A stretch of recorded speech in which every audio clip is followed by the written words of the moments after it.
invité mon frère Éric. C'est mon frère, Éric, oui? Donc, tu peux venir.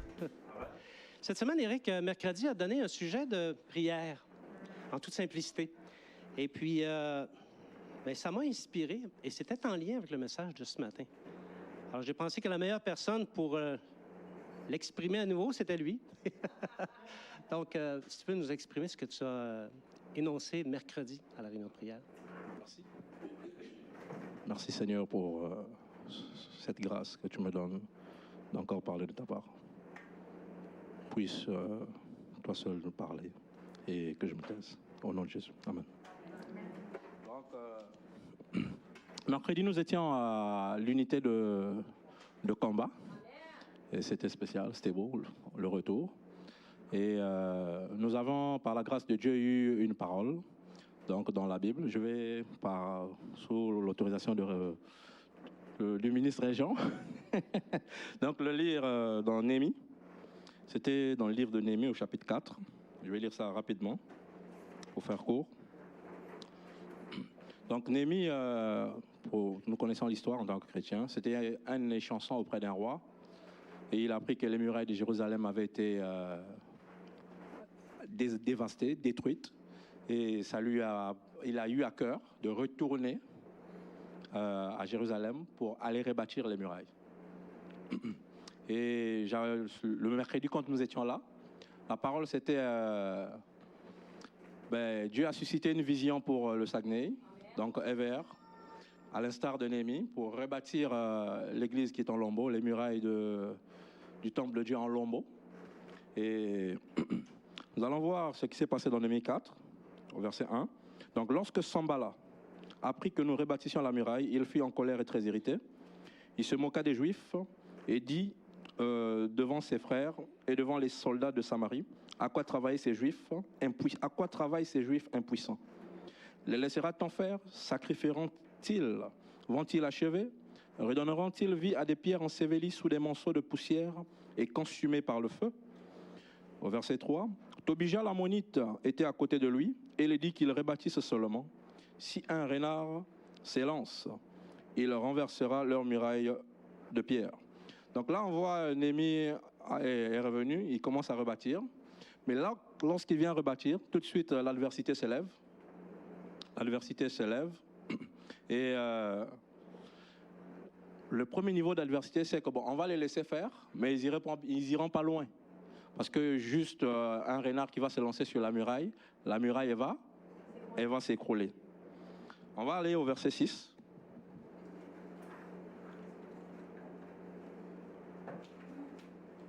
Au verset 6, Néhémie dit, nous rebâtîmes la muraille qui fut partout achevée jusqu'à la moitié de sa hauteur, et le peuple prit à cœur ce travail. Et lorsque Néhémie est en train de rebâtir, donc le niveau d'adversité augmente, mais Sambala, Tobija, les Arabes, les Ammonites et les Asdodiens furent très irrités en apprenant que la réparation des murs avançait et que les brèches, non ça c'est 7, je suis parti à 7, et que les brèches commençaient à se fermer. Ils se liguèrent tous ensemble pour venir attaquer Jérusalem et lui causer du dommage. Au verset 11,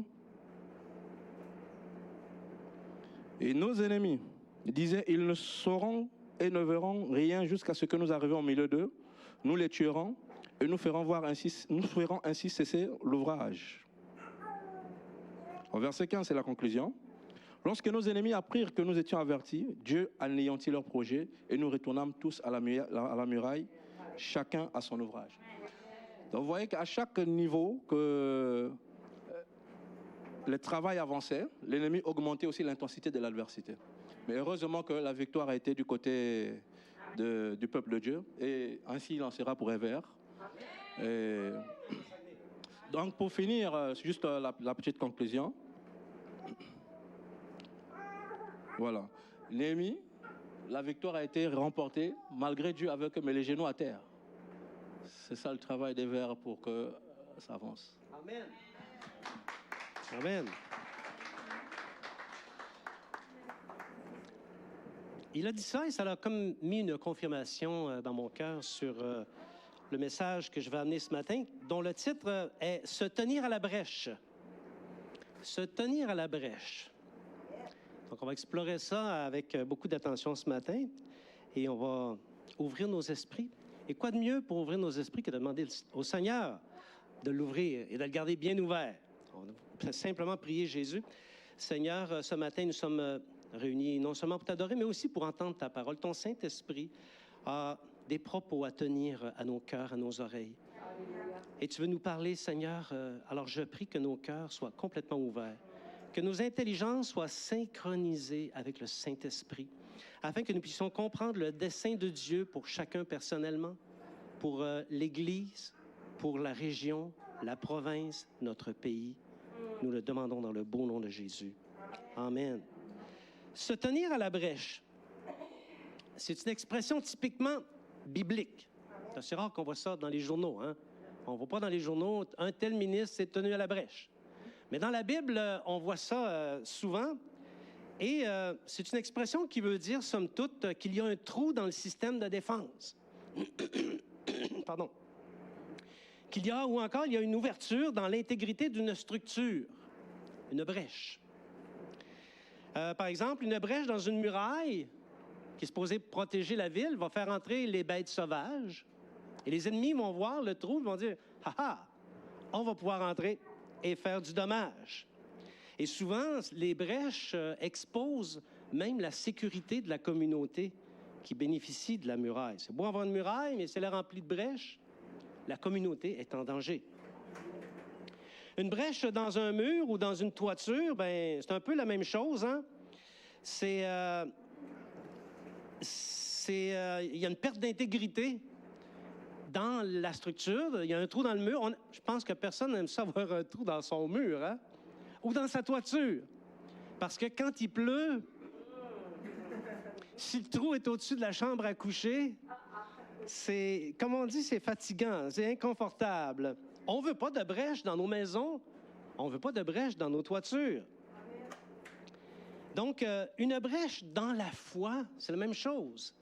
Ça va entraîner l'intrusion de croyances trompeuses et de pratiques contre nature par rapport à l'esprit, ou encore des pratiques que l'esprit dénonce, même dans sa parole. C'est important ce matin de comprendre que le message ne se veut pas une revue de la situation de ce qui se passe parmi nous, à l'Église Esprit et Vie du Royaume, OK? Bien que ça peut arriver qu'il y ait des convictions qui surgissent, et j'en serais pas étonné parce que le travail n'est pas celui d'un homme, c'est celui du Saint-Esprit, et le Saint-Esprit peut appointer des personnes ou pointer du doigt des situations. Mais il faut comprendre que ce n'est pas le bilan de l'analyse de ce qui se passe à l'Église EVR. C'est avant tout un examen de la situation spirituelle de l'Église en général qui nous parle du travail à faire pour que l'Évangile perce dans notre région, de ce qu'on doit faire pour atteindre le niveau de consécration que Dieu veut qu'on atteigne afin d'être efficace dans son royaume. Parce que le Seigneur ne nous a pas suscités dans son royaume pour que nous nous livrions à l'admiration de notre nombril. Il nous a suscités pour qu'on puisse être efficace dans la propagation du royaume de Dieu. Toutefois, ceux qui sont conscients des choses spirituelles, et il y en a, il y a des personnes qui sont conscients, ceux qui sont éveillés à l'action de Dieu, peuvent faire une lecture différente de ce que les gens du monde font. Parce que les gens du monde, les autres, ils disent ça va bien. On a une belle société qui est structurée. Nous progressons et le monde est beau. Et toutes choses sont relativement en contrôle. Et peut-être même qu'il y a des dirigeants spirituels qui pensent la même chose. Mais ce n'est pas la lecture que font ceux qui sont conscients des choses spirituelles. La vérité, mes frères et mes sœurs, c'est que le pays a abandonné Dieu. Et il adopte sans cesse des positions anti-Dieu. Tout ce que je lis dans le journal, ou presque, c'est anti-Dieu. Et ce n'est pas typique à notre pays. Il y a plusieurs pays qui sont dans cette situation-là. Les traditionnels pourraient dire « ça va pas bien au Canada ». Et c'est curieux parce que, comme je préparais ce message, je suis tombé sur un article dans la revue, dans cette revue-là. Et puis, c'est dans le mois d'octobre, donc c'est quand même assez à jour, hein? Comme dirait, c'est la dernière édition. Et voyez ce que les journalistes ceux qui prennent des photographies de la situation du pays disent à propos du Canada. Tout d'abord, ils disent que le Canada est désuni. Et plus que jamais, le Canada est désuni et ils disent ceci: le choc entre les valeurs plus conservatrices des campagnes et des banlieues, qui sont beaucoup plus près de Dieu parce qu'ils croient plus en Dieu, OK? Et le progressisme assumé des électeurs urbains est de plus en plus visible. Et non seulement il est visible, mais il provoque des fractures dans le pays lui-même. Donc, le pays n'est pas en si bonne condition que ça. L'Église traditionnelle, si on veut regarder un petit peu la religion, l'état de la religion, bien, l'Église traditionnelle est en ruine. Alors que la véritable Église de Christ n'est peut-être pas si en bonne posture que ça non plus. On peut se raconter des histoires, on peut se dire on est beau, on est fin, là. Mais la situation est peut-être différente. Non seulement il y a ça, mais aussi l'état de délabrement laisse à peu près tout le monde indifférent. Le pays est délabré. La foi est délabrée. Et qui s'en préoccupe? Est-ce que les chrétiens s'en préoccupent? Pas nécessairement. Pas nécessairement. Et pourtant, il est prouvé, ceux qui connaissent un peu l'histoire de l'Église, il est prouvé depuis longtemps que lorsque une Église est forte et en santé, il se produit un effet purificateur dans le monde. Lorsque les masses se convertissent, les bars se vident. Il y a des livres complets qui ont été écrits là-dessus et qui nous en parlent. Or, le salut de Dieu dans une ville ou dans une nation est toujours accompagné d'hommes et de femmes qui voient la condition lamentable de leur génération. Et ils s'en déclarent insatisfaits. Il y a des hommes et des femmes qui voient les brèches. Et des brèches, il y en a dans notre pays. Des brèches, il y en a dans l'Église. Des brèches, il y en a dans nos vies personnelles. Pardon. Et ces hommes-là qui le voient se lèvent. Ils se lèvent, ces femmes aussi, parce que c'est pas juste des hommes, des femmes aussi. Ils se lèvent et courageusement, courageusement, ils se tiennent à la brèche. Les brèches qu'ils ont vues, ils se tiennent devant pour être sûr qu'il n'y a pas de bête sauvage qui va rentrer, pour être sûr qu'il n'y a pas d'ennemi qui va entrer pour mettre en péril la communauté. Ils se tiennent devant la brèche. Alléluia. Et souvent, leur travail spirituel qui vise à relever les ruines va avoir un impact et un effet de redressement, non seulement dans l'Église, mais aussi dans la communauté. Amen. Parce que si quelqu'un accepte le Seigneur Jésus, normalement, ça devrait paraître dans sa famille, ça devrait paraître dans son travail. Les gens d'alentour devraient dire, lui, il s'est passé quelque chose. Je ne sais pas ce qui s'est passé, mais ça m'intéresse. C'est une bonne façon aussi de propager l'Évangile. Alléluia.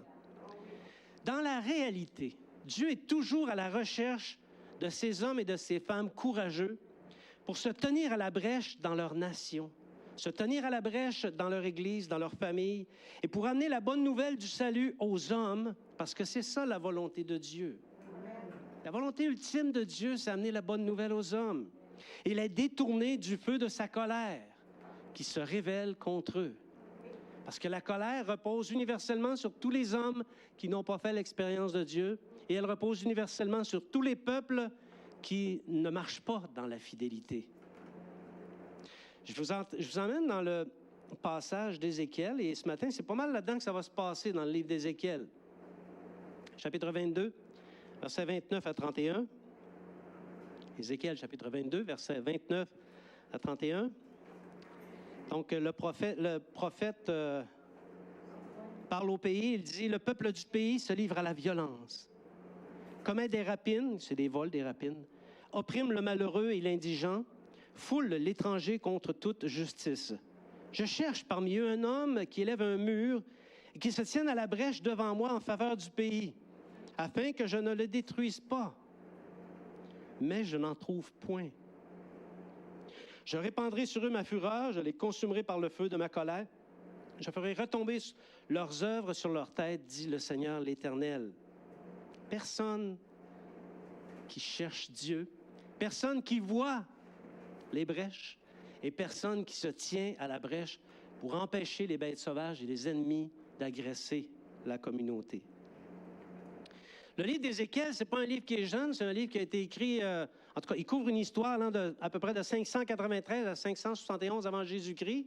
Ce n'est pas arrivé hier, quand même. Et c'est un livre qui nous rapporte les appels incessants de Dieu au peuple pour qu'il revienne de ses mauvaises voies.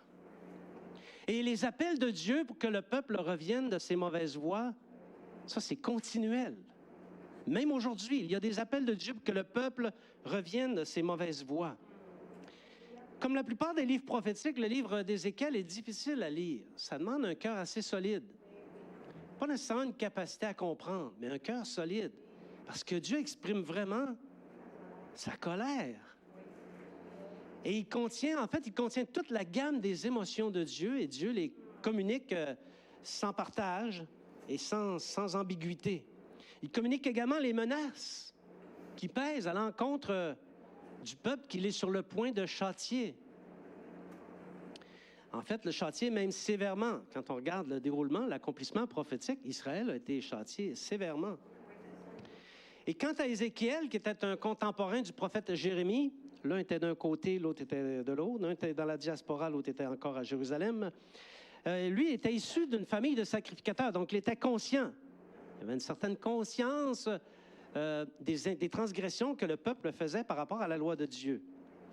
Et quand on lit le livre d'Ézéchiel, on a un peu l'impression, pas Ézéchiel, mais Ézéchiel, on a un peu l'impression que... La langue m'a viré. On a un peu l'impression que le prophète est entre les mains de Dieu comme un pantin. Ézéchiel a beaucoup souffert de son ministère de prophétie. Oui, il y a eu des grosses et grandes révélations, mais le monsieur, il a souffert. Lui-même était un signe pour Israël et il portait le joug de ses prophéties. N'en demeure qu'il a contemplé la vraie nature de Dieu. Et c'est Ézéchiel qui nous donne la description la plus facile à comprendre de la vision qu'il a eue de Dieu. Donc, il a eu de grandes révélations, de grandes visions. Donc, parmi les souffrances d'Ézéchiel, on compte celle-ci. Il préparait sa nourriture sur de la bouse. Le Seigneur voulait qu'il prépare sa nourriture, qu'il cuise sa nourriture sur des excréments humains, mais il a plaidé sa cause. Et puis Dieu a entendu sa cause, il dit « Correct, tu vas prendre de la bouse. » Et pendant de nombreuses années, il a préparé sa nourriture sur de la bouse. Il a été rendu muet à cause des prophéties qu'il a reçues. Il dormait seulement sur l'un de ses côtés pendant de longues périodes de temps, des années même. Okay? Il s'est fait enlever sa femme sans qu'il ait le droit de la pleurer. Et il y a eu beaucoup d'autres souffrances pour prix de sa prophétie. En examinant bien la condition de ses contemporains, et comme ça a été dit en introduction, il y a des comparaisons à faire entre les constatations qu'Ézéchiel fait du peuple en Israël et ce que nous vivons aujourd'hui au Canada, au Québec, au Saguenay et dans l'Église. Il y a des comparaisons. Notre pays, même s'il y a des proclamateurs de mensonges qui nous disent le contraire, notre pays a été construit sur les principes judéo-chrétiens.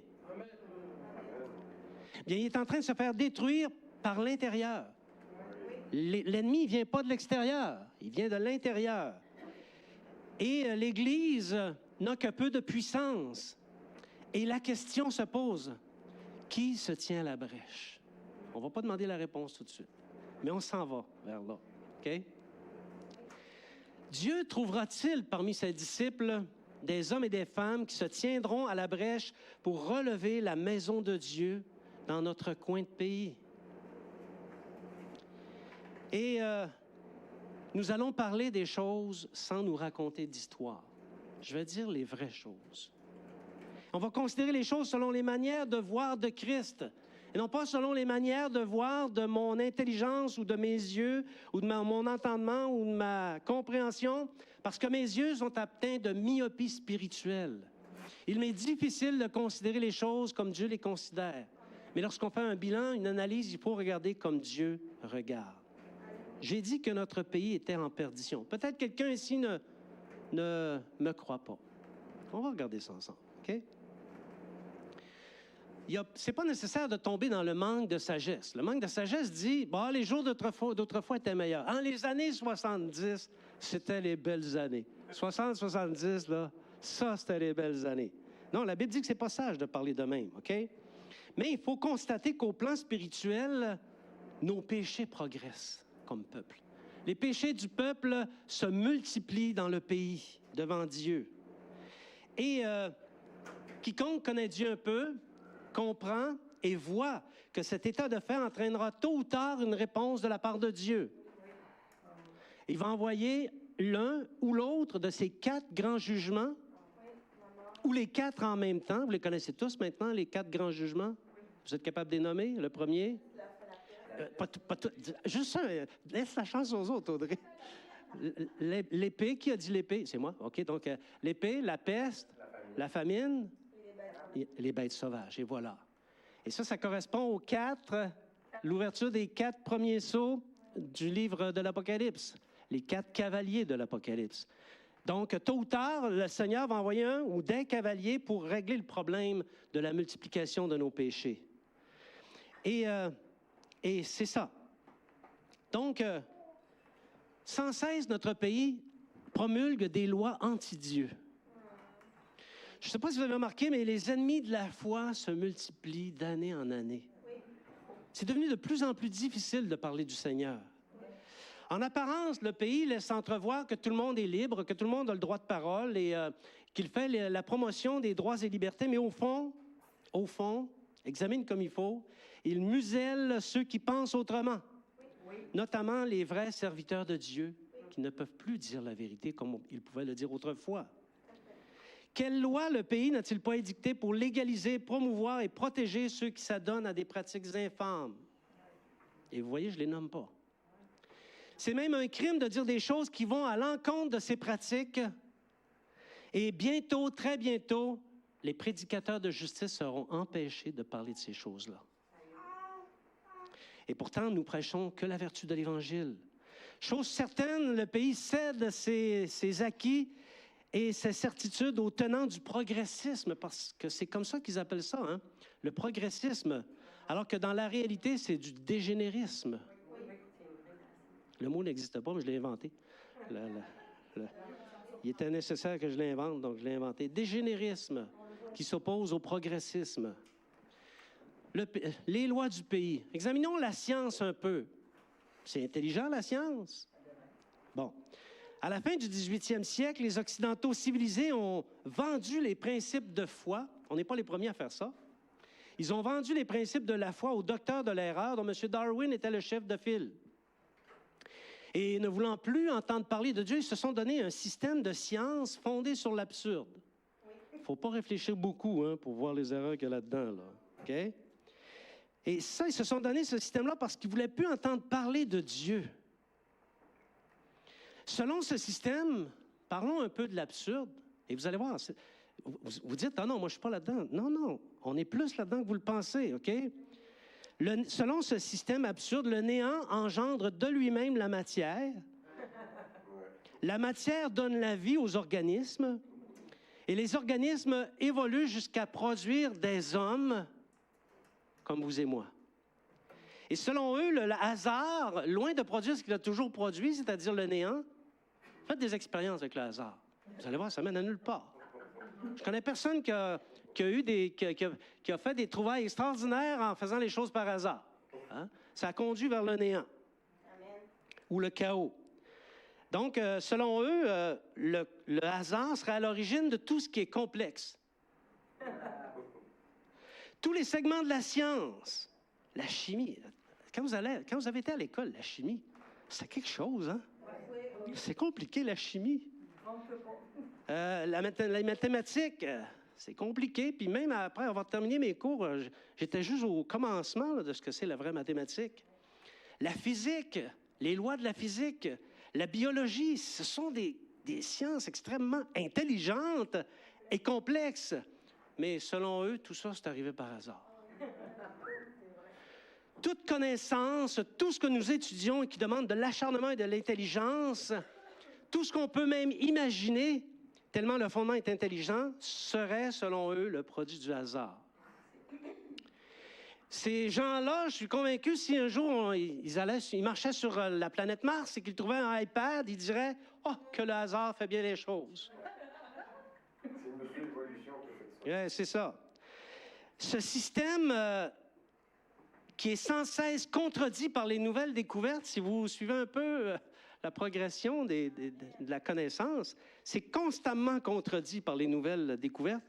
Mais c'est tellement bien protégé que tous les programmes de la société sont soumis à sa dictature. Ce système prétend que le climat change parce que la main de l'homme précipite le changement d'air, pas AIR, mais ERE, hein, changement d'époque, qui normalement passe de l'état chaud à glaciaire, de glaciaire à chaud au fil des siècles, des millénaires, des dizaines de milliers d'années, des millions d'années. Ça, c'est selon eux. Ils pensent que l'homme, parce qu'il rejette trop de dioxyde de carbone lorsqu'il expire, quand il s'énerve trop, bien que ça va changer le climat, OK? Et pour eux, c'est la fin du monde qui arrive. Je ne sais pas si vous suivez un peu ce qui se passe à l'ONU actuellement, mais le discours, c'est celui-là. La fin du monde est arrivée. Ne cherchez plus, c'est arrivé. Alors qu'on sait très bien, nous les croyants, qu'il n'y a rien qui arrive sur la terre sans que l'Éternel en soit l'auteur. Si Dieu n'a pas signé le décret de quelque chose sur la terre, ce quelque chose-là n'arrivera pas. Mais si Dieu a signé le décret, la chose va arriver. Donc, est-ce que c'est possible d'être plus égaré que tous ces tenants de ce système, tout en se disant scientifique, intelligent, rationnel? Mais en attendant, moi comme vous, on n'a pas fini de payer le carbone, OK? Préparez-vous, ça va vous coûter de l'argent. 50 piastres la tonne. Non, mais c'est vrai, hein? Donc, ça, c'est la science. La science a perdu le sens. Le pays a perdu le sens, la science a perdu le sens. Et depuis, mettons, 30 ans, il y a une véritable révolution immorale qui s'installe dans le pays. Tout ce qu'on vient de dire sur la science et sur les lois anti-Dieu trouve son écho dans les programmes d'enseignement. Qu'est-ce que vous pensez que vos enfants, pas les miens, moi c'est réglé, c'est terminé. Par contre, il y a mes petits-enfants, ça me soucie un peu ça, là. Mais qu'est-ce que vous pensez que vos enfants étudient à l'école? Ça! Si à la maison, c'est pas contredit, c'est pas corrigé, qu'est-ce que vous pensez qu'ils vont croire quand ils vont être adultes? Ça! Soyez-en pas étonnés, il faut renverser ces connaissances-là. Alléluia. Et ce sont des programmes d'enseignement qui influencent des générations entières. Vous devriez entendre parler les jeunes générations qui arrivent sur le marché du travail. C'est spécial, leur discours. Donc, en considérant les générations judéo-chrétiennes passées, il est juste de dire que les générations qui sortent des écoles, construisent les principes anti-Dieu et une science réprouvée, sont des générations d'hommes et de femmes insensés et immoraux. D'accord ou pas? C'est ça la vérité. Donc, voilà le monde et le pays dans lequel nous baignons, dans lequel nous vivons, que nous sommes environnés et que lorsque nous amenons l'Évangile, nous sommes confrontés. Et examine comme il faut. Si tu n'es pas convaincu de ce que je dis ce matin, ouvre ta Bible, parle au Seigneur, lis un petit peu ce qui se passe dans le monde, puis tu vas voir que je ne suis pas tant dans l'erreur que ça. Donc, toutes ces constatations démontrent qu'au plan spirituel, notre pays, notre province et notre région sont bien délabrés et les brèches à la justice de Dieu sont innombrables. Vous êtes avec moi? Oui. Avez-vous le goût que je continue? Oui. On peut arrêter si vous voulez, là. Il n'est pas trop tard, il n'est pas trop tard. OK. Toi, je vais te charger de l'argent si tu continues. Ça, c'est notre pays. Régent, c'est vrai que dans le monde, ça va mal, mais à l'Église, ça va bien. Ah, OK. J'entends ta réflexion. On va regarder ça ensemble, OK? Je vais passer sous silence un peu l'état de délabrement de l'Église traditionnelle, parce que vous connaissez l'état de délabrement. Je n'ai pas besoin de faire de dessin, vous avez compris ce que je veux dire? OK. Bon. Mais qu'en est-il de l'Église de Christ? Le chrétien moyen, mais encore une fois, je rappelle, bien que je m'adresse à vous, bien qu'il y ait des choses qui peuvent vous toucher, je parle de l'Église de Christ en général. Toutes dénominations chrétiennes confondues, OK? Bon, le chrétien moyen s'accommode bien des choses qui s'opposent à la pensée de l'Évangile. En tout cas, moi, c'est ce que j'ai observé. La presque totalité des chrétiens croient que la vie chrétienne consiste à croire en Jésus et à visiter une église aussi régulièrement que possible. S'il n'y a pas de visite à la maison, si on n'a pas la goutte au nez, s'il n'y a pas d'employeur à honorer, s'ils ne se sont pas couchés trop tard la veille, s'ils n'ont pas eu un trop gros samedi, une trop grosse semaine, s'ils n'ont pas trop de corvées à la maison, en fait bref, aussi régulièrement que possible. La situation fait en sorte que l'Église perd de vue le pourquoi de son existence. Et au lieu de progresser, elle régresse. Je l'ai déjà dit, je le répète, il n'y a pas plus de chrétiens aujourd'hui, pas vraiment plus de chrétiens aujourd'hui qu'il y en avait il y a 30 ans. C'est à peu près le même nombre. Et quand on place ça dans la calculette statistique, ce sont les mêmes chiffres. Or, on aurait dû doubler, tripler, quadrupler. Peut-être même que tout le pays aurait dû se convertir. Ayons la foi, mes frères, mes sœurs. Donc, à tout point de vue, l'Église a régressé. La recherche de la sainteté, on ne parle plus beaucoup de ça dans l'Église. La proclamation de la bonne nouvelle, on ne parle pas tellement de ça dans l'Église. Et la pêche d'hommes et de femmes, aller à la pêche pour donner à Christ des hommes et des femmes qui se convertissent, on ne parle pas tellement de ça à l'Église. Et tout ça, ces valeurs-là, disparaissent progressivement. Lentement, mais sûrement, au lieu de transformer le monde transforme l'Église. Donc, des brèches au plan spirituel dans l'Église de Christ, il y en a partout, au point où on peut dire que la situation est alarmante. S'il n'y a pas des hommes et des femmes qui se lèvent, ça ne sera pas beau dans les prochaines décennies. L'ennemi est venu, et les intentions de l'ennemi, ce n'était pas de nous faire des cadeaux. Il est venu comme un sauvage, il a exploité toutes les brèches qui existaient, et sous plusieurs rapports, ces stratégies ont fait des dommages. L'édifice du Seigneur, quant à lui, a souffert de bien des délais. Ah, on va faire ça plus tard. Ah, quelqu'un d'autre va le faire. Il a souffert de délais. Et la muraille qui lui sert de rempart, bien que n'ayant pas été complétée, elle n'a jamais été complétée, elle présente des brèches. La muraille présente des brèches. Vous ne croyez pas? Allez dans un foyer, faites-vous inviter par quelqu'un pour parler du Seigneur et commencez à parler un petit peu de ce qui se prêche le dimanche matin ici. Et à mon avis, vous allez avoir des objections, ça ne sera pas long. Ça ne sera pas long, parce qu'on a perdu de vue ça. Il y a des brèches. On n'a pas le choix de faire tout ce qui est en notre pouvoir si on veut que l'Évangile atteigne les milliers. On n'a pas le choix de colmater les brèches. Une après l'autre, pas tout en même temps. Pas tout en même temps. Une après l'autre. Alléluia. Bon, on va regarder maintenant les brèches. On va commencer par les brèches qui ont été faites par les bergers. Tu sais, on va viser la tête. Avant de viser les brebis, on va viser la tête. OK? Parce qu'on peut dire bien des choses sur les brebis, et on va le faire un peu, mais il ne faut pas perdre de vue qu'il y a beaucoup de brèches importantes qui sont faites par les bergers. Et lorsque les brèches sont faites par les bergers, les dommages sont beaucoup plus importants. Donc, la responsabilité des bergers est plus grande que celle des brebis à l'égard des brèches. Ézéchiel, chapitre 34, versets 10 à 12. Ézéchiel, chapitre 34, versets 10 à 12. Quand on ne voit pas l'heure, c'est qu'il faut mettre de la lumière. Merci. Et voilà. Ainsi parle le Seigneur l'Éternel, moi, voici, j'en veux aux pasteurs. Hein? Je reprendrai mes brebis d'entre leurs mains.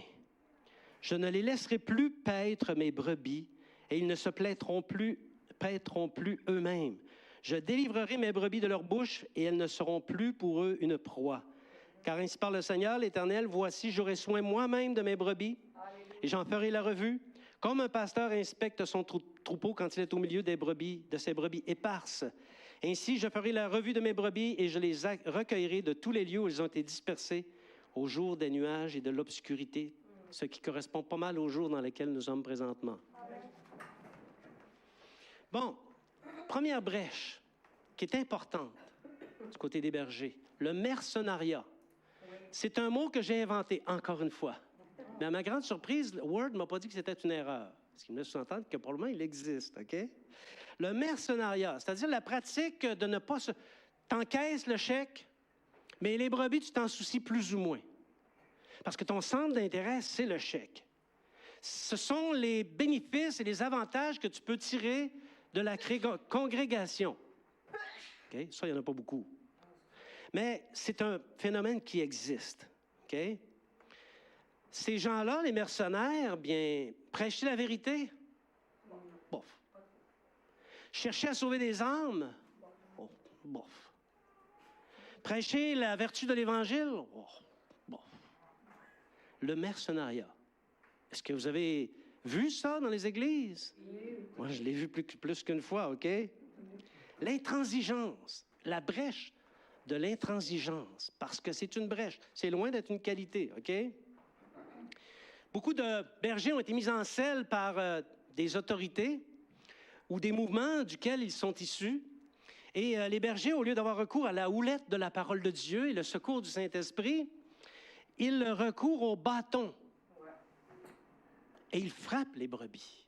Et souvent, c'est le bâton de la loi, pas la loi mosaïque, là, mais la loi du légalisme, du légaliste. Ils vont se servir du bâton de la loi. Écoute, nous, ici, c'est comme ça qu'on fonctionne. Si tu ne veux pas fonctionner de même, ben retourne voir ta main. Donc, ils vont frapper les brebis avec le bâton.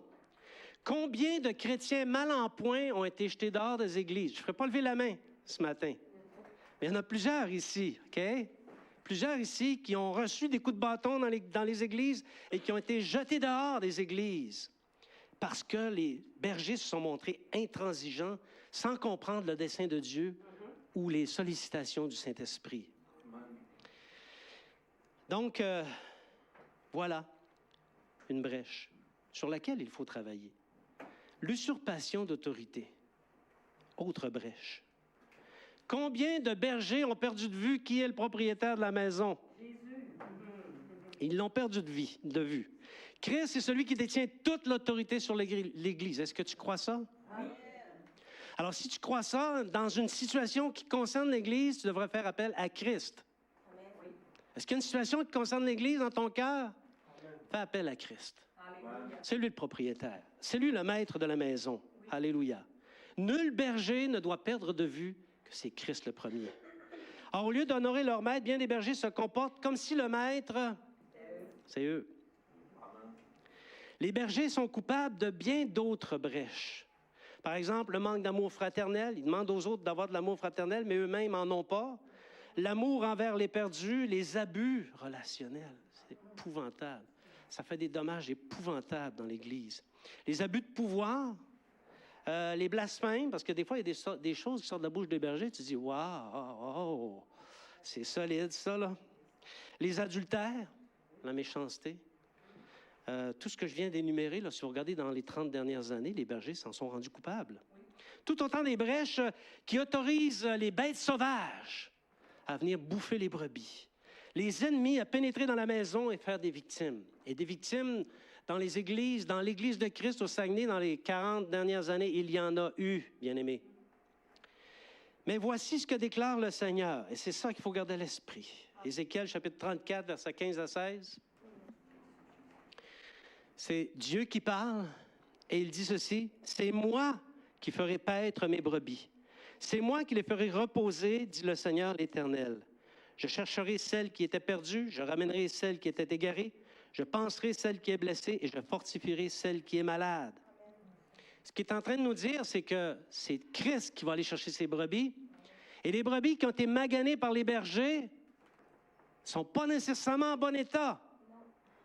Il y a du travail à faire pour les emmener en santé et les conduire jusqu'à un état de capacité de se reproduire.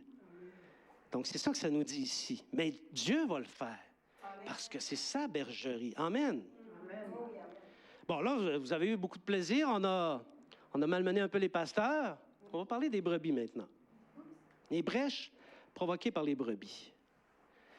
En l'absence d'un commandement général. Un commandement général, vous savez tous qu'est-ce que c'est. Hein? C'est une équipe qui s'assure que la situation, la mission, le pays va accomplir ses desseins. Okay?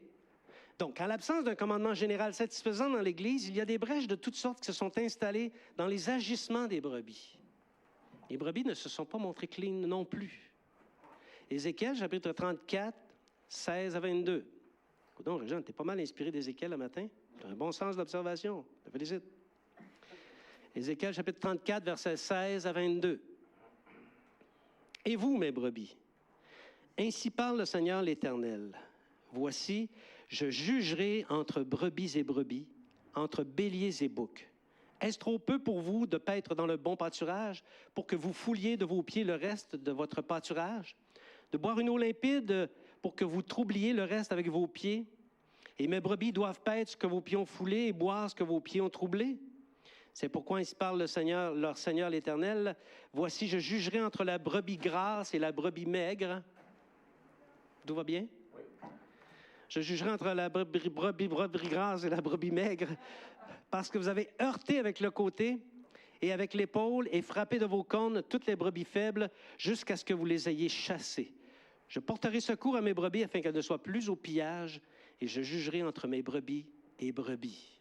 C'est une prophétie qui concerne Israël, mais Dieu ne parle jamais pour le plaisir de parler, sans qu'il y ait une portée, deux portées, trois portées et plus à ce qu'il est en train d'écrire.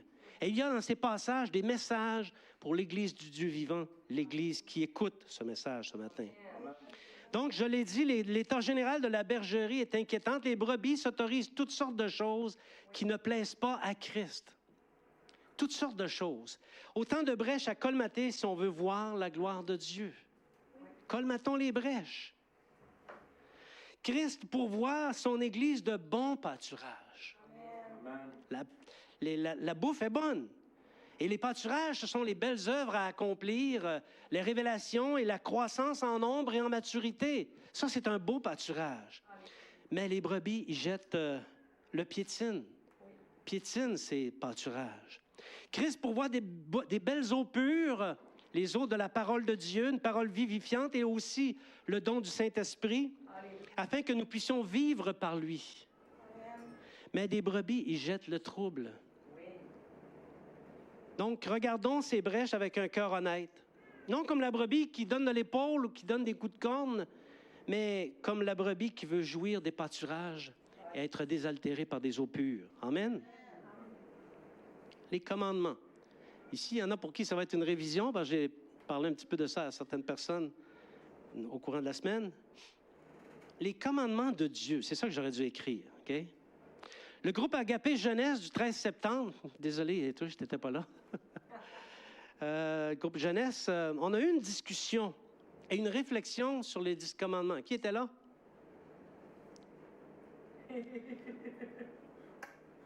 Vous vous souvenez de ça? La réflexion sur les 10 commandements? C'est pas terminé, hein? On réfléchit encore. C'est avec un cœur plutôt surpris qu'on a réalisé que les chrétiens transgressent les commandements de Dieu. C'est quelqu'un qui a dit Amen? Hein? Ah, OK, wow, OK. Donc, notamment celui-ci. Exode 20, chapitre 4. Exode, chapitre 20, verset 4. Il y en a d'autres, je ne vais pas en faire la nomenclature. Tu ne te feras point d'image taillée, ni de représentation quelconque des choses qui sont en haut dans les cieux, qui sont en bas sur la terre et qui sont dans les eaux plus bas que la terre. Pas de représentation. Il y a des objets représentant Dieu dans plusieurs foyers. C'est surprenant. OK? Ou des objets interdits qui attirent l'irritation du Seigneur. Et c'est partout. C'est un phénomène qu'on observe partout. Les chrétiens sont devenus indifférents à ça. Ils se disent, c'est pas grave. Mais j'ai une question pour toi. Est-ce que tu connais les 10 commandements? Le premier, vous connaissez, tu aimeras le Seigneur. Non, c'est pas lui, c'est « Tu n'auras pas d'autre Dieu devant ma face ». On peut les résumer en 2 groupes de commandements. Mais le premier, c'est « tu n'auras pas d'autres dieux devant ma face ». Le deuxième, « tu n'auras pas de représentation des choses qu'il y a dans le ciel, sur la terre, en bas dans la mer ». Connaissez-vous les autres? Allez-y, je vous laisse aller. Le jour du sabbat. Oui. Le jour du sabbat. Respectez le jour du sabbat. On en a parlé hier. Tu n'utiliseras pas le nom de l'Éternel en vain. Tu ne tueras point. Commettre d'adultère. Dans les 30 dernières années, est-ce qu'on a respecté ce commandement-là? Quel autre? Honore ton père et ta mère, c'est alors que tes jours se prolongeront sur la terre. Ça a été dit. De faux témoignages, tu ne feras pas de faux... Il faut dire la vérité. Oui. OK. Tu ne voleras point. Et qui va avec tu ne voleras point? Ne convoitera point. Oui, c'est un groupe, ça va. Ils vont. Mais c'est vrai qu'on ne convoitera pas, OK? Autre commandement? Inventez-en pas, il y en a juste 10, là. Mais on en a dit plusieurs, hein? Et plusieurs qui sont transgressés. Ils sont transgressés. Donc, Dieu voulant, on va bientôt les écrire, les 10 commandements. Puis on va les afficher dans l'Église. Puis on va les apprendre, mais surtout, on va essayer de les regarder comme un miroir. Est-ce que moi, Régent Maltais, je respecte les 10 commandements de Dieu?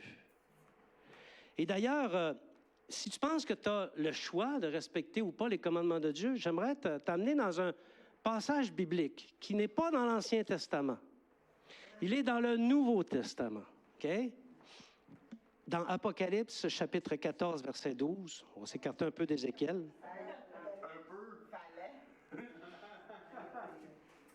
Apocalypse, chapitre 14, verset 12, c'est ici la persévérance des saints qui gardent quoi? Les commandements de Dieu et la foi en Jésus. Et les deux sont indissociables, mes frères et mes sœurs. Alléluia. Nous sommes appelés à garder les commandements de Dieu. Mais il y a une brèche sérieuse. Beaucoup de chrétiens croient que les commandements de Dieu sont choses du passé et ils s'autorisent à les transgresser. Souvent, ils les connaissent, mais ils les transgressent quand même. Réfléchissons un peu. Supposons que... je ne mettrai pas votre nom là-dessus. Je vais mettre le mien, OK? Comme ça va être moins dérangeant. Supposons qu'au jour de ma mort, je passe devant le tribunal de Christ. Parce que c'est ça que les croyants vont expérimenter. Lorsqu'ils vont mourir, ils s'en vont au tribunal de Christ. Alors que les autres s'en vont dans le séjour des morts en attente du jugement. Mais nous, les croyants, on passe devant le tribunal de Christ, OK? Et qui dit tribunal de Christ dit celui qui siège. C'est Christ et c'est probablement Christ qui va faire la revue de ma situation de vie, hein? Et supposons qu'il me pose la question, Régent, as-tu gardé les commandements de Dieu? Quelle serait ma réponse? Ben là, Seigneur, c'est dans l'Ancien Testament, ça. T'as pas évolué? T'es pas au courant que ça a changé? Tu sais, qu'est-ce que je répondrais? Quelle serait ma réponse? Oui, Seigneur, j'ai respecté. J'ai gardé. Parce que dans le mot « garder », il y a un sens de « c'est à moi ». Et j'y veille. Je les protège. Je les mets en pratique. Il y a ça dans le mot « garder », OK? Donc, si je dis, mettons, je dis, Seigneur, non, je ne les ai pas gardés. Lui, là, je n'étais pas capable. Ça, c'était impossible. C'était plus fort que moi, là. Lui, là, non, pas capable. OK? Utiliser ton nom en vain, là, t'as-tu déjà essayé de parler sans avoir de patois? C'est pas évident, hein? Le nom du Seigneur en vain. L'adultère. Les commandements, si je les ai pas gardés, mis les efforts pour les garder, et que je passe devant le tribunal de Christ, qu'est-ce qu'il va me dire? Quelle va être la conséquence de ma déclaration que je n'ai pas respecté, gardé les commandements de Dieu? La réponse que ça devrait nous suggérer, c'est ceci. Crains Dieu et garde les commandements de Dieu. Amen. Autre brèche, donc la brèche des commandements. Autre brèche, le manque d'amour fraternel. C'est vrai qu'il faut être objectif. Ici, dans l'Église, on a connu une belle progression dans l'amour fraternel. Et il y a de l'amour. Les étrangers, ceux qui viennent de l'extérieur, nous le disent tout le temps. Il y a de l'amour ici, soit par les propos, par l'affection, par même le regard. Il y a de l'amour qui se communique à l'Église. Donc, on a grandi, mais on a encore du travail à faire pour devenir comme Jésus veut qu'on le soit, OK? Sauf que l'Église, dans sa globalité, ne se tient pas dans l'amour comme Jésus le demande. Et ça, Jésus va nous en demander des comptes à un moment donné. Chaque congrégation dans la région, et partout ailleurs au Québec, voire même peut-être au Canada, OK? Chaque congrégation ne voit pas l'importance d'aimer les chrétiens des autres congrégations. Parce que c'est eux qui ont la vérité. Eux ne sont pas au courant, là, mais ils ne sont pas dans la vérité. Il y en a un qui a dit à mon sujet, lui, quand je le rencontre, je ne lui parle pas parce qu'il enseigne l'erreur. J'attends encore de savoir de quelle erreur il s'agit. Mais même à ça, ça ne l'autorise pas à ne pas entretenir une relation fraternelle avec moi. OK? Donc, chaque congrégation est détentrice de la vérité et elle méprise l'autre congrégation. Bien-aimés, je suis d'avis que le Seigneur Jésus va nous féliciter. Il va nous féliciter lorsque, pour avoir donné le micro au frère Malgache, monsieur dont vous vous souvenez le nom.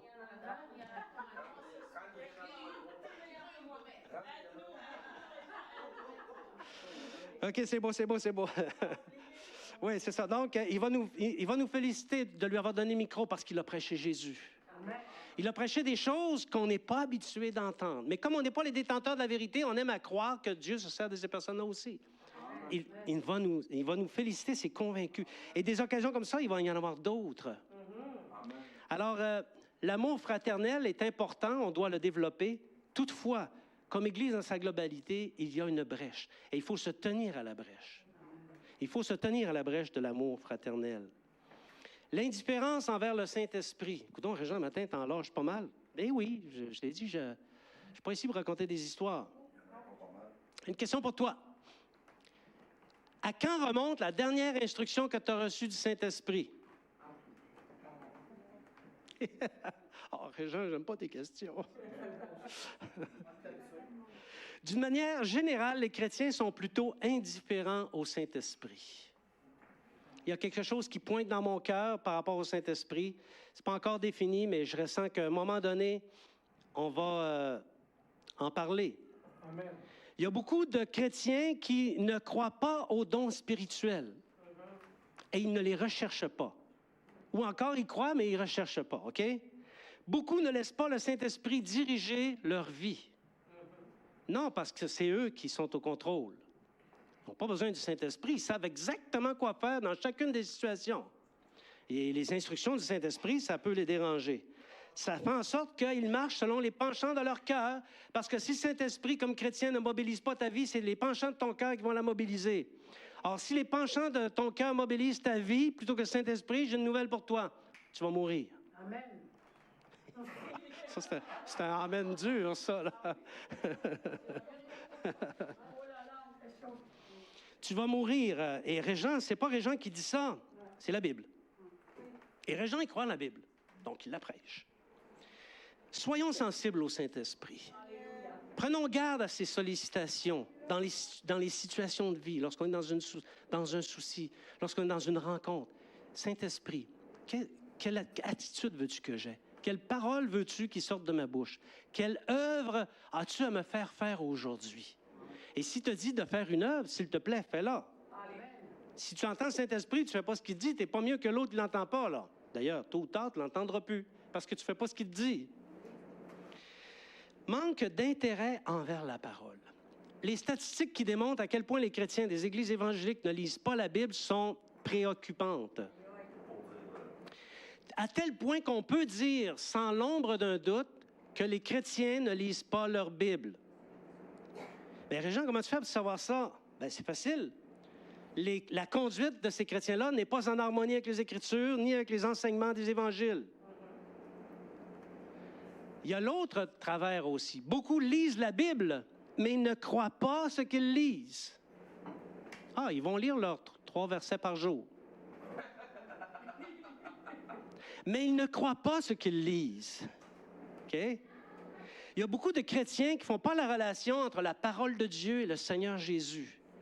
Or, la parole, c'est Jésus Et la parole communique les pensées de Jésus sur toutes les questions, sans pour autant mettre de côté les inspirations qui peuvent nous venir du Saint-Esprit. C'est un tout, ça va ensemble. Alléluia. Désengagement, manque d'intérêt envers la parole. Analyse-toi, mon frère, ma soeur, est-ce que c'est une brèche dans ta vie?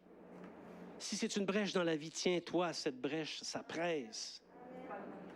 Désengagement envers les activités de l'Église.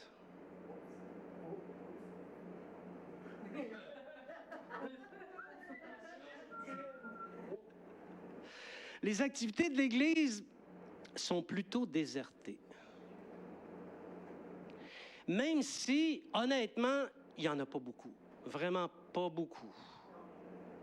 Il est loin le temps où les chrétiens participaient à toute la vie spirituelle de l'Église parce qu'ils avaient compris qu'ils étaient membres de l'Église, membres du corps de Christ, et que quand le corps de Christ se mobilise parce qu'ils en font partie, ils sont présents dans les activités du corps de l'Église, du corps de Christ.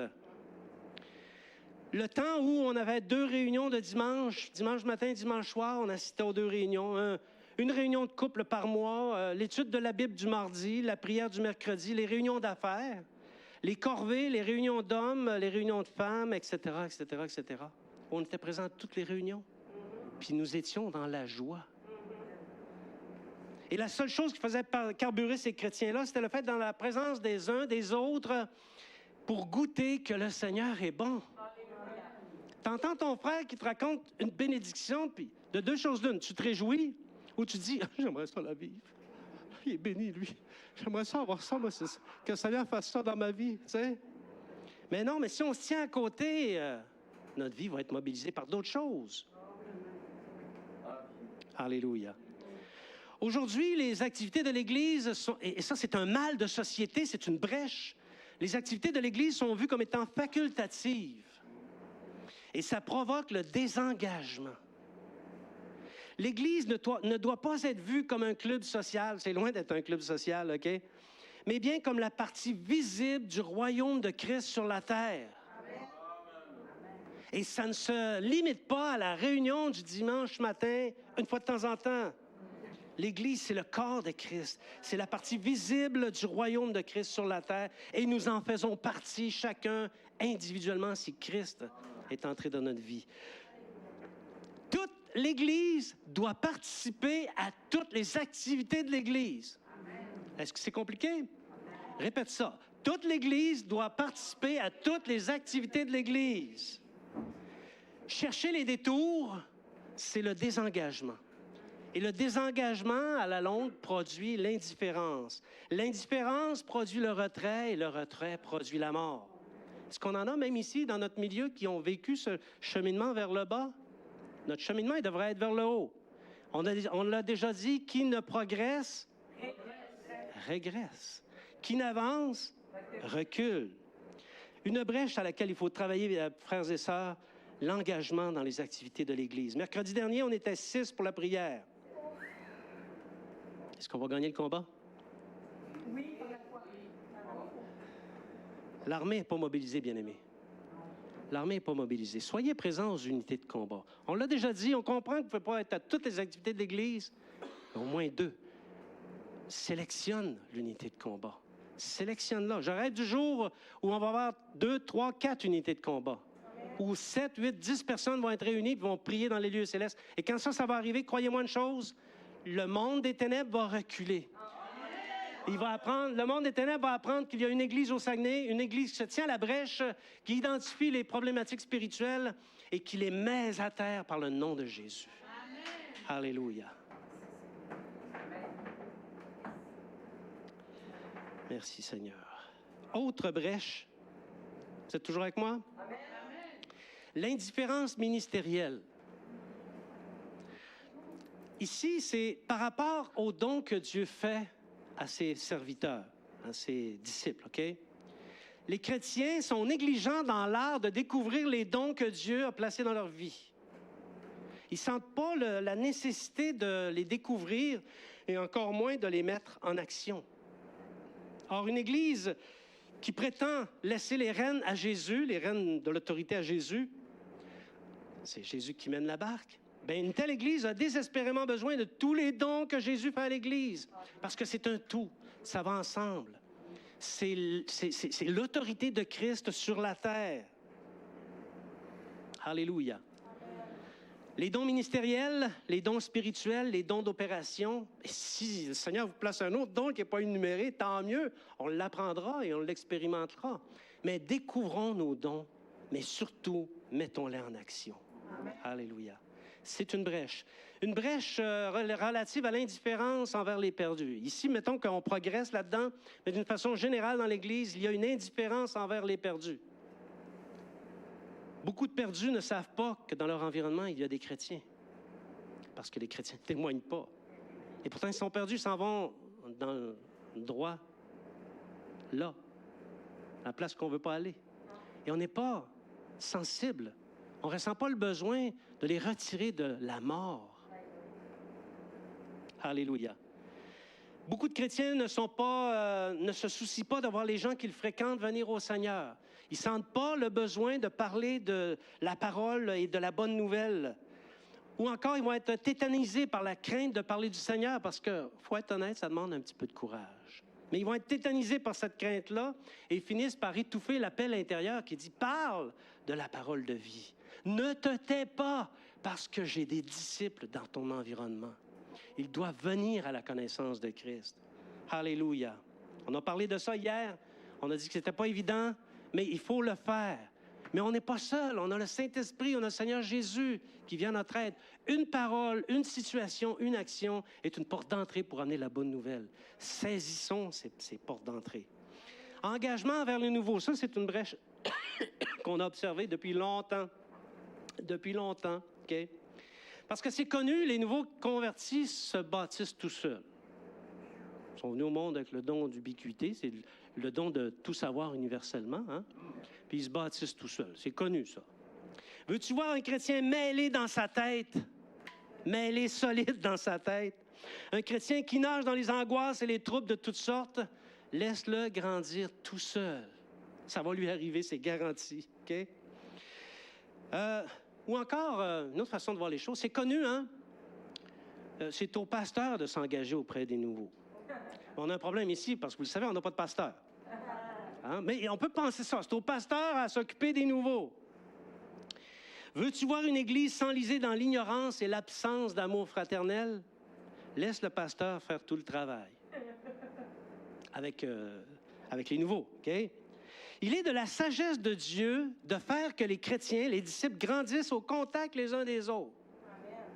Quand tu vois un chrétien qui est vraiment sage, qui est bon, qui est rempli d'amour et de miséricorde, dis-toi qu'il s'est fait frotter solide. OK? Il a été au contact des autres chrétiens puis il s'est fait frotter. C'est pas venu tout seul, ça. La Bible dit que le fer aiguise le fer. On a besoin des chrétiens pour nous aiguiser, notamment notre discernement spirituel et notre capacité à conduire les âmes à Christ. Question pour toi. Ah, pas encore. Oui, question. Y a-t-il des nouveaux dans ton environnement? Des nouveaux convertis? Si la réponse est non, on a un petit problème. Tu devrais avoir, écoute, là, je suis gentil, là. Je fais pas de l'expérience que j'ai vécue, une expérience universelle. Mais je suis gentil. Tu devrais avoir au minimum 3 nouveaux convertis dans ton environnement, avec lesquels tu échanges de la parole de Dieu, avec lesquels tu vas prier en fonction de leurs besoins, puis que tu vas les conduire sur le chemin de la vérité, et la noirceur de l'ignorance va disparaître éventuellement de leur intelligence. Mais tu dois être au contact de nouveaux. Et d'ailleurs, y a-t-il de quoi de plus rafraîchissement qu'être au contact qu'un nouveau? Parfois, les croulants sont ennuyeux. Mais les nouveaux, c'est rafraîchissant. Assure-toi, année après année, qu'il y ait des nouveaux dans ton environnement et que le Seigneur utilise ta personne pour modeler ce nouveau-là. Alléluia. Brèche de l'engagement envers les nouveaux. Brèche de désengagement dans la prière. Si on dit que la prière dans une église est le baromètre de son état de santé, alors la dépression nous guette. Les chrétiens ne prient pas tant que ça, bien-aimés. Quel est l'état de ta vie de prière? Donne-moi pas de réponse. OK? Combien de temps passes-tu dans une journée en prière si on exclut les actions de grâce avant les repas? Est-ce que tu pries quand tu te trouves avec d'autres chrétiens? Et qu'est-ce qui t'empêche, on l'a dit tantôt, soyons honnêtes, qu'est-ce qui t'empêche de joindre la prière le mercredi ou le mardi avec les hommes d'affaires? Qu'est-ce qui t'empêche? Est-ce que c'est parce que tu trouves ça plate?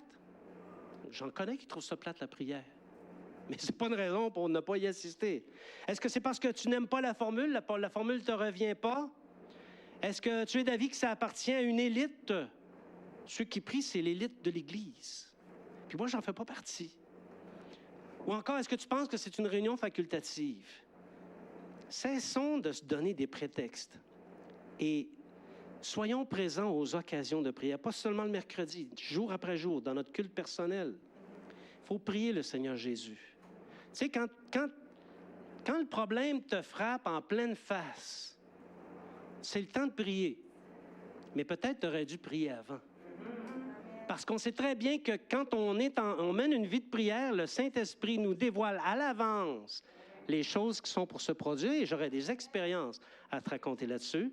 Il te le fait voir à l'avance pour que tu interviennes en prière pour mettre en échec les stratégies de l'adversaire, qui sont celles de détruire, égorger et tuer. On continue, mes bien-aimés, on ne lâche pas. Je sais qu'on a dépassé notre temps, là, mais les accommodements déraisonnables de Galates 5,19. Que dire? C'est une brèche. Que dire de toutes ces choses que les chrétiens font, dont il est dit expressément dans Galates 5,19 que ceux qui font ces choses n'hériteront pas du royaume des cieux. Mais plusieurs lisent Galates 5,19 et disent ça. Non, ça c'est...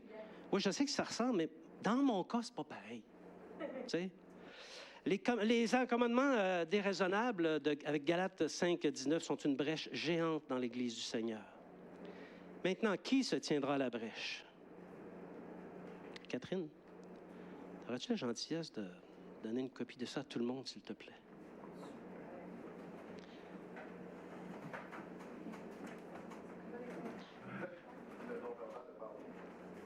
Qui se tiendra à la brèche?